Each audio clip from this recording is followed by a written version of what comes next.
je m'appelle Miguel Barthéléry, j'ai une formation de médecin-chercheur. J'étais spécialisé dans la recherche sur les cellules souches, qui m'a mené peu à peu à la recherche sur le cancer, en particulier le cancer du cerveau. Alors j'ai travaillé dans ce domaine pendant un petit moment, une bonne dizaine d'années, le temps de faire ma thèse et faire les recherches qui suivent en fait. Et j'ai été amené au CRU parce que j'ai eu une expérience un peu intéressante dans le laboratoire en fait. Tout se passe dans le laboratoire où quand on observe ce qui se passe dans une boîte de pétri, quand on essaie de mettre en culture des cellules souches cancéreuses ou des cellules cancéreuses, on se rend compte que ces cellules ont besoin de certaines choses. Et que si elles n'ont pas ces choses-là, ou elles s'arrêtent de se diviser, ou elles meurent. En l'occurrence, on se rend compte que pour que ces cellules soient viables, pour qu'elles puissent se diviser dans une boîte de pétri, il faut qu'il y ait beaucoup de sucre dans le milieu, beaucoup plus que d'habitude. Il faut beaucoup de protéines animales, aussi beaucoup plus que d'habitude. Et avec aussi des facteurs de croissance, évidemment. Mais sans ces conditions, ces cellules s'arrêtent de se diviser ou se suicident, entre guillemets. En particulier les cellules souches. Donc c'était très intéressant pour moi de remarquer ça. Surtout qu'à la base, je n'avais pas une formation, j'avais pas une spécialité dans le cancer au départ, c'est quelque chose qui est arrivé plus tard. J'avais un regard un peu neuf par rapport à la cancérologie. Et évidemment, on se pose des questions un peu existentielles sur ce que ça signifie, que ces cellules aient besoin de ces deux conditions pour survivre. Alors qu'on se fait une idée des cellules cancéreuses comme étant agressives, comme étant des cellules qui se divisent, qui prolifèrent sans s'arrêter, sans contrôle, sans rien. Il se trouve qu'elles sont beaucoup plus faibles qu'on imagine et que quand on les met dans une boîte de pétri, il faut plein de conditions pour les garder en vie. Elles ne restent pas en vie comme ça toutes seules. Ce qui n'est pas nécessairement vrai pour des cellules relativement normales. Pas nécessairement vrai. Alors, j'ai assisté à une conférence d'un chercheur américain qui venait de l'université du Texas et qui était venu faire une conférence dans l'institut dans lequel je travaillais, à Boston, et qui est venu parler du fait que, à un parterre de cancérologues, il est venu parler du fait que ça fait plus d'un siècle qu'on sait que le cancer, c'est une maladie métabolique. Alors, il a commencé volontairement avec cette affirmation coup de tonnerre dans l'audience. Et il a démontré effectivement que pour les cellules souches cancéreuses du cerveau, avec lesquelles je travaillais, il a démontré que leur métabolisme était complètement différent, qu'elles étaient dépendantes de protéines animales, dépendantes de certains acides aminés qu'on trouvait beaucoup plus dans les protéines animales que dans les protéines végétales, et qu'elles étaient dépendantes du sucre. Et il démontrait, pendant l'heure dans laquelle il a parlé, il a démontré effectivement que c'était une maladie plutôt métabolique. Que si on supprimait ces conditions, le cancer n'avait pas lieu d'être. Alors c'est vrai pour le cancer, et il y avait des répercussions sur d'autres maladies, dégénératives en particulier, du cerveau, donc Alzheimer et ce genre de choses.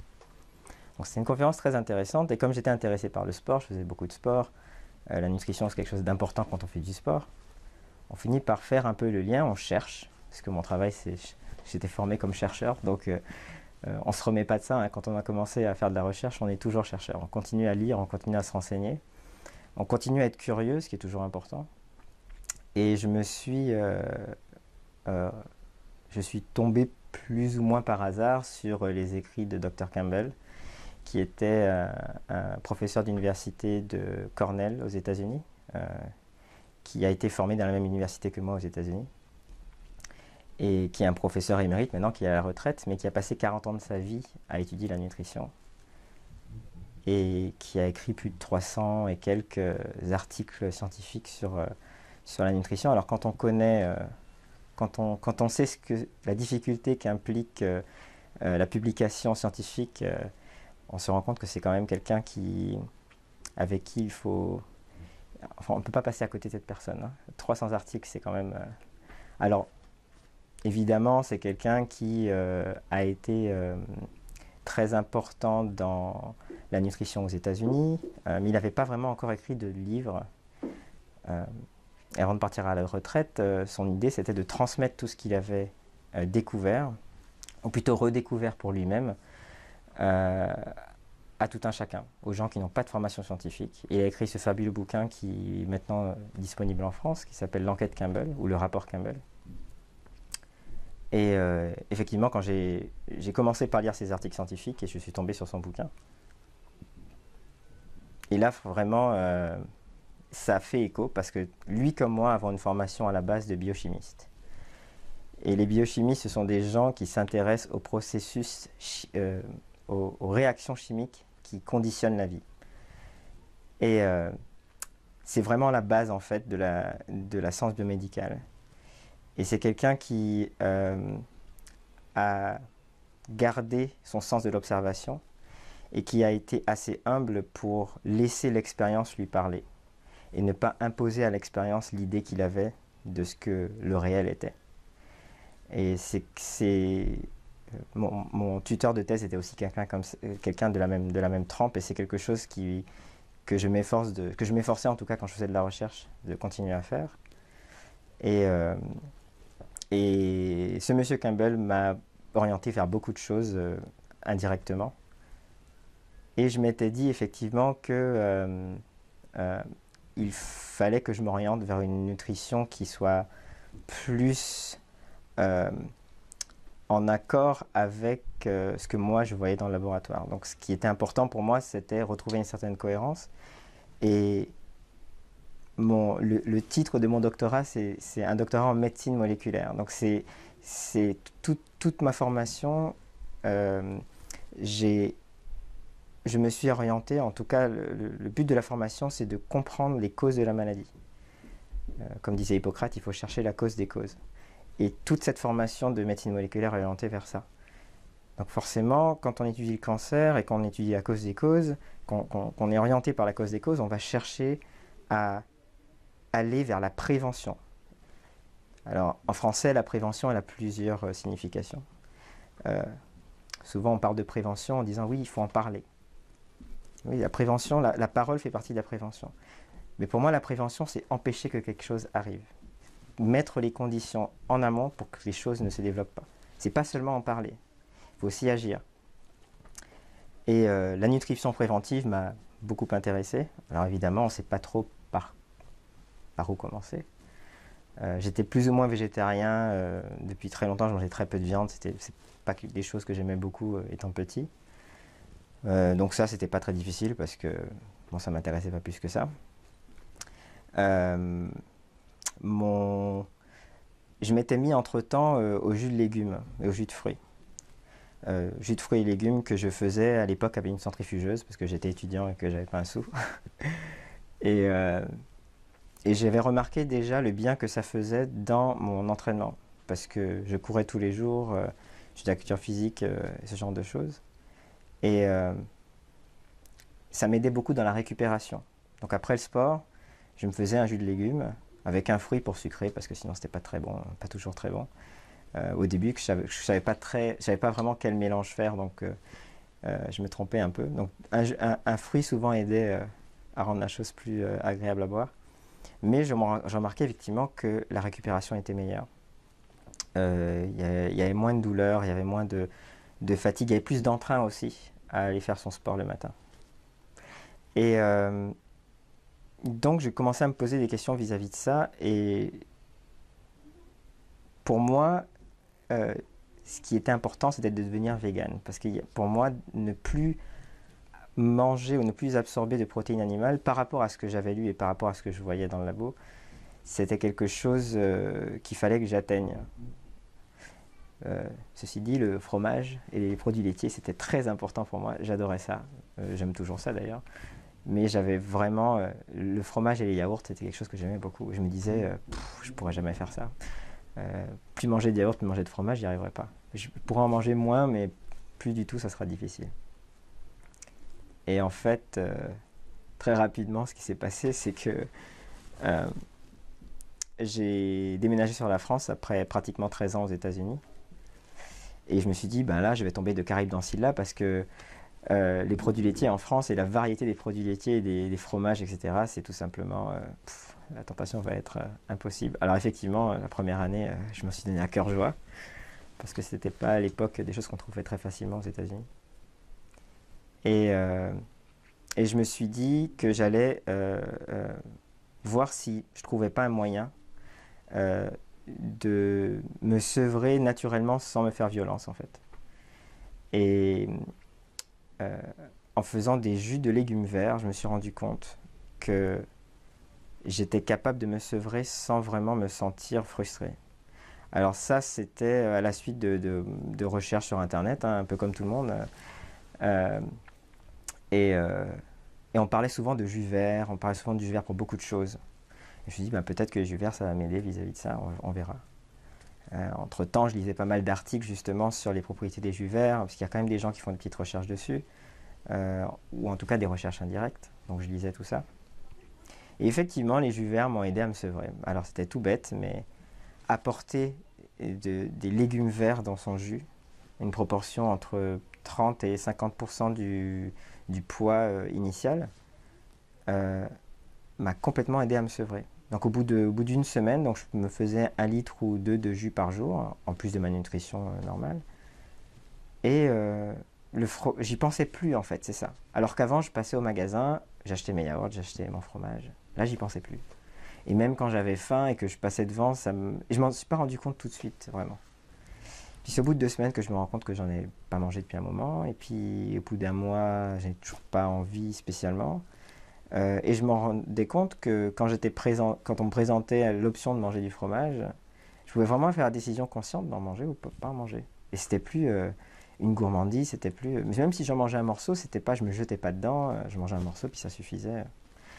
Donc ça m'a interpellé. Alors, évidemment, j'ai fait pas mal de lectures là-dessus, sur les vertus de la chlorophylle, les vertus de ce qu'il y a dans les légumes verts, notamment les concentrations en magnésium qui sont associées à la chlorophylle, concentrations en fer, des concentrations en beaucoup d'antioxydants qui permettent de réguler un peu les, comment dirais-je, l'humeur.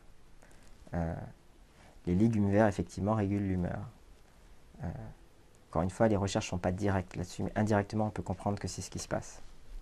Dans notre cerveau, on a un circuit, et c'est un vrai circuit qui est très étudié dans les milieux de l'addiction. Le laboratoire dans lequel j'ai fait mon doctorat était un laboratoire qui travaillait sur l'addiction et sur le cerveau. Et ce circuit s'appelle le circuit de la récompense. En tout cas, c'est la traduction que j'en fais. Et c'est un circuit qui est pris d'assaut, en tout cas pris d'otage par tout ce qui est drogue en général, tout ce qui est addictif. Parce que c'est le circuit qui va encourager l'individu à continuer à faire ce qu'il a à faire. Par exemple, si j'ai très faim et je mange, c'est ce circuit qui va être mis en action pour m'encourager à continuer à manger parce que j'ai besoin de manger. Donc ça, quand tout marche bien, c'est bien parce que ça nous encourage à faire ce qui nous permet de survivre. Donc c'est une bonne chose. Ceci dit, il y a des aliments ou des produits chimiques qui peuvent prendre ce circuit en otage et le faire marcher sans que ce soit pour notre bénéfice. Une drogue, c'est exactement ce qui se passe. Elle prend ce circuit en otage et on devient des machines à consommer cette drogue, malgré soi, malgré le fait que notre entourage se détériore, malgré le fait que le corps ne se sent pas bien, etc. On continue à le faire. Et ce qui est intéressant dans ce circuit de la récompense, c'est qu'il y a des nourritures qui sont addictives de la même manière. Et les jus verts contrecarrent un peu ça. En nous permettant d'avoir une meilleure humeur, on est moins sujet à ce circuit de la récompense. Ça, je vous dis ça, il n'y a pas de recherche directe sur la chose. C'est des recoupements que j'ai faits avec pas mal de lectures de scientifiques auxquels j'ai eu accès. Donc ça, c'était très intéressant. Ce qui est très important avec ce circuit de la récompense, c'est qu'on se rend compte que il peut être notre allié comme notre pire ennemi. Et ça, les gens qui ont des addictions quelconques le savent très bien. Les gens qui étudient ce circuit de la récompense, je le trouve fascinant parce que il faut être acteur de son addiction pour qu'il y ait addiction.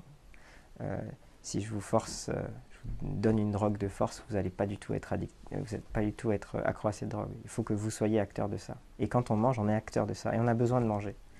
Et parce qu'on a besoin de manger, c'est très difficile, c'est encore plus difficile que de s'en sortir d'une drogue dont on n'a pas besoin.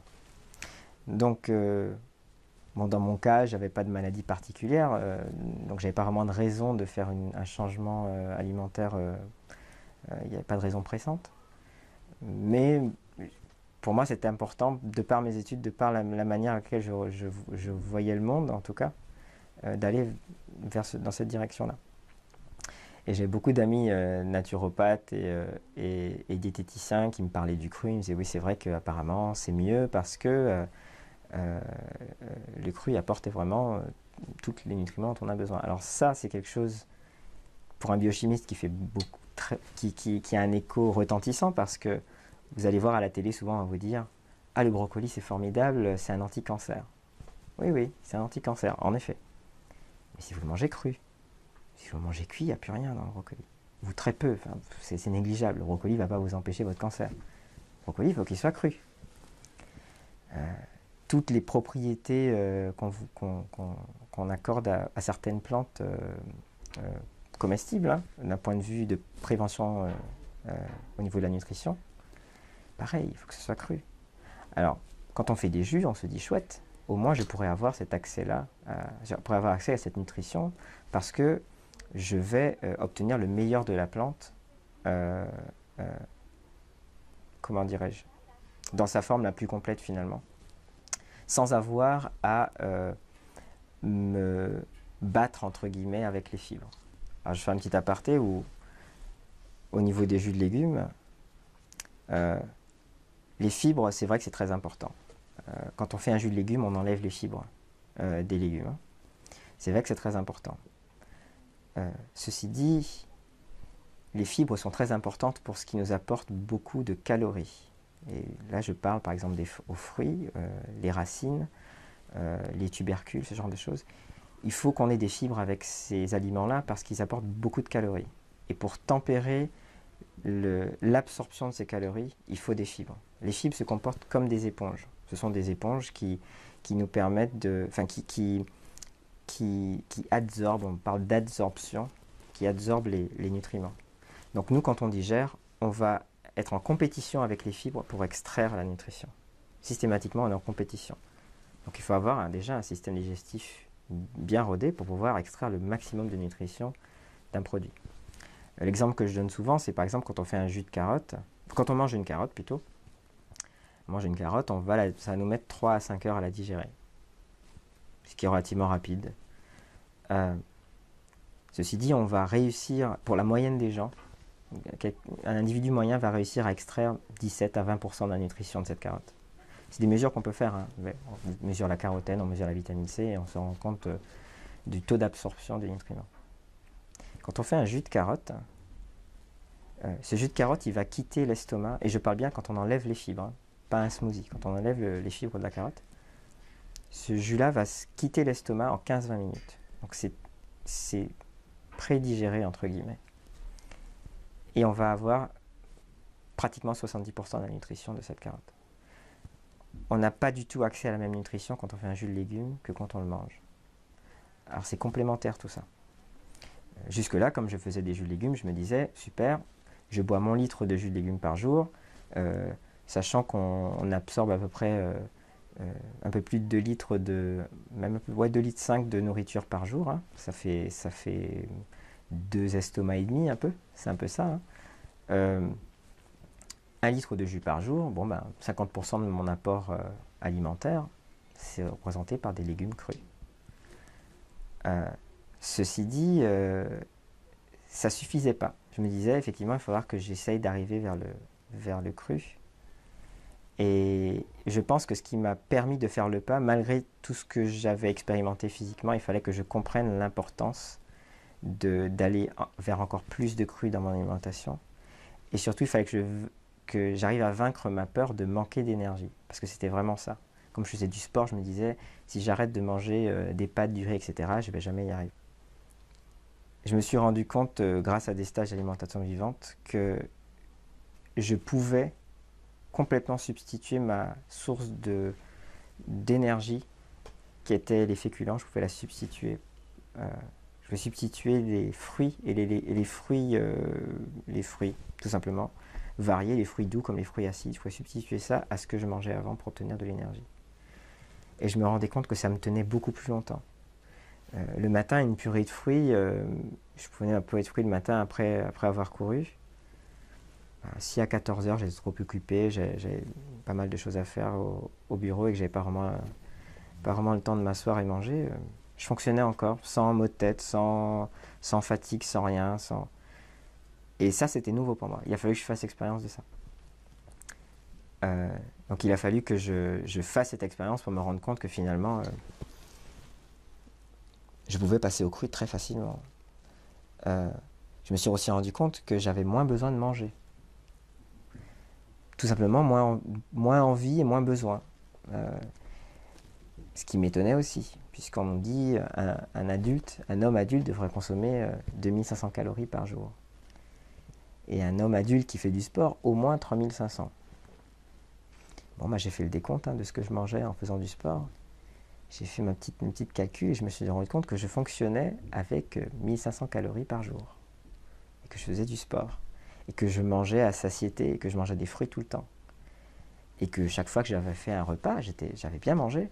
Mais si je faisais le compte des calories, j'en étais à 1500. Et ça m'a vraiment étonné. Et je me suis rendu compte effectivement que dans la nourriture traditionnelle, cuite, on a besoin d'un équivalent calorique de 2500 calories. Parce que c'est ce qui nous permet d'avoir un minimum du reste dont on a besoin, dont les vitamines, dans lesquelles il reste très peu de choses finalement, les oligo-éléments, etc. C'est le minimum qu'il nous faut pour pouvoir fonctionner sans le détériorer. Quand on a une nourriture vivante, on a besoin de très peu de nourriture vivante pour avoir toutes ces choses-là.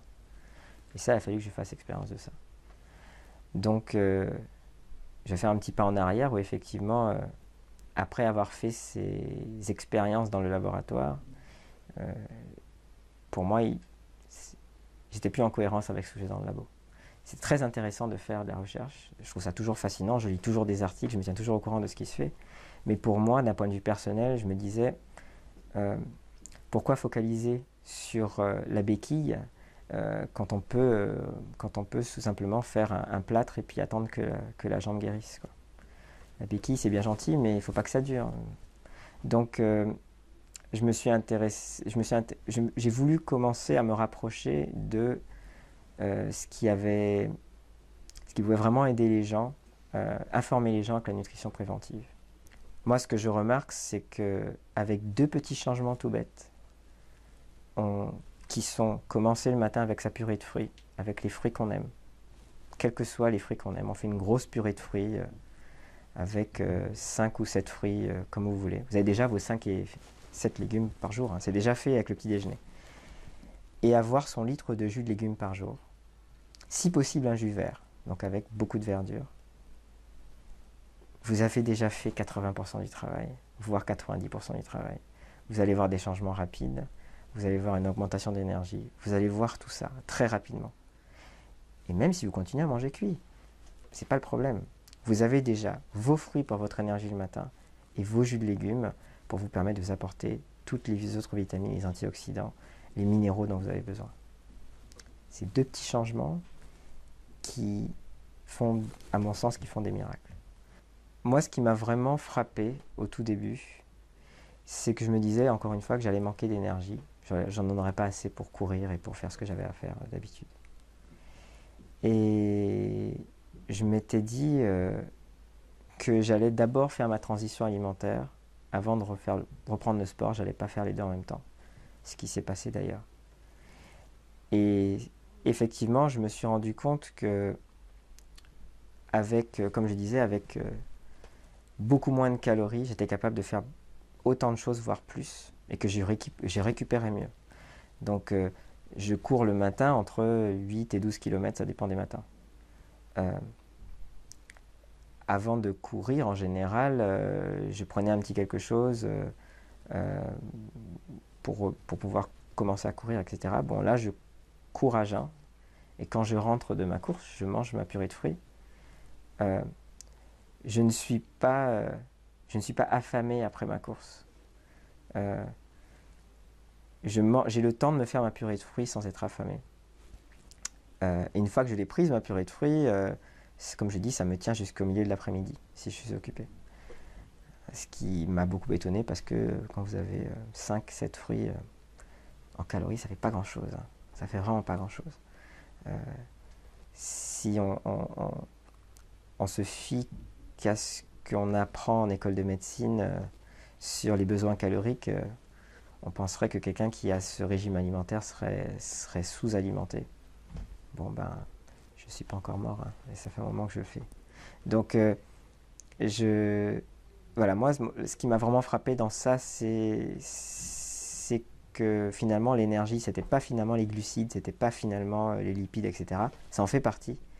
Mais il y a tout un tas de choses qui font partie de la gestion de notre énergie, qui sont peu ou mal étudiées, ou en tout cas mal enseignées, si elles sont enseignées, dont on a cruellement besoin et qui nous permettraient effectivement de fonctionner avec beaucoup moins de nourriture finalement.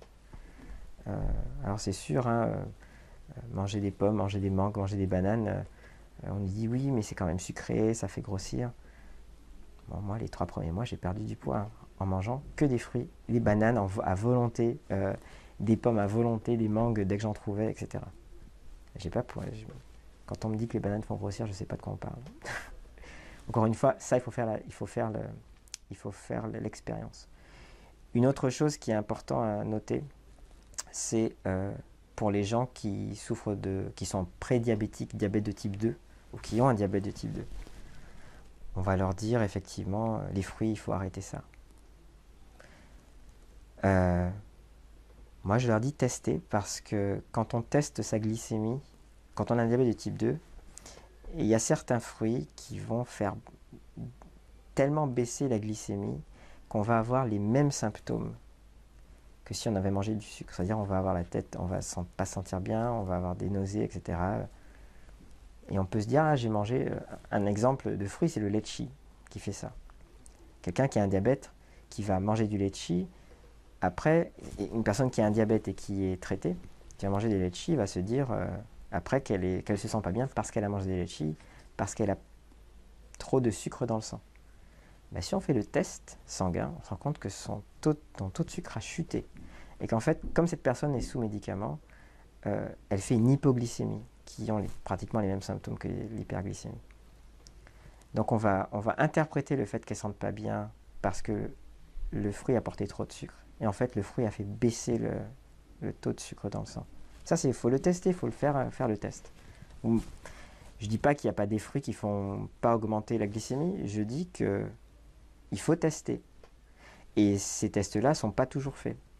Et malheureusement, ce qui manque un peu dans la nutrition, c'est des tests rigoureux qui démontrent aux gens que quelqu'un qui a un diabète de type 2 qui va manger des fruits ne va pas faire augmenter sa glycémie. Par contre, s'il boit un jus de fruits du commerce, ou il mange une compote de pommes du commerce, là oui, là il fait augmenter son sucre. Il faut que ce soit à même le fruit, il faut qu'il le mange, ce fruit. Maintenant, pourquoi c'est comme ça, j'en sais rien. J'aimerais savoir si on est prêt à subventionner des recherches là-dessus. Moi, je suis prêt je serais vraiment heureux de les lire, voire y participer. Mais pour moi, et je pense que quand on est un scientifique, on se doit de respecter l'expérience. L'expérience prévaut sur la théorie. Elle prévaut sur la théorie, toujours.